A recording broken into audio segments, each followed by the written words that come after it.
যারা কোরআনুল কারীম তেলাওয়াত করে, যারা কোরআন মুখস্থ করে, এই সমস্ত ব্যক্তিদেরকে সম্মান করা মানে সরাসরি আল্লাহ তাআলাকে সম্মান করা। কাকে সম্মান করা?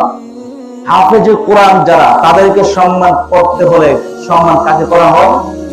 আল্লাহ তাআলাকে সম্মান করা হয়। দলিল আবু দাউদ 4843 নং হাদিসের ভিতরে রয়েছে, আবু মুসা আশআরী রাদিয়াল্লাহু তাআলা আনহু তিনি বলেন, ক্বালা ক্বালা রাসূলুল্লাহ সাল্লাল্লাহু আলাইহি ওয়াসাল্লাম, ইন্না মিন ইজলালিল্লাহি ইকরামাতিশ শাইবাতিল মুসলিম, বৃদ্ধ মুসলিমকে সম্মান করা, যাদের দাড়ি পেকে গিয়েছে এমন মুরব্বী, এমন বৃদ্ধ মুসলিমদেরকে সম্মান করা।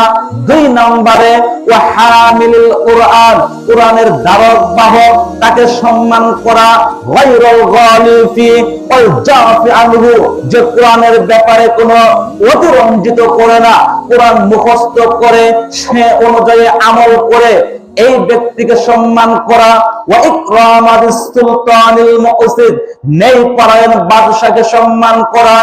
এই 3 শ্রেণীর লোককে সম্মান করা মানে সরাসরি আল্লাহ তাআলাকে সম্মান করা। সুবহানাল্লাহ।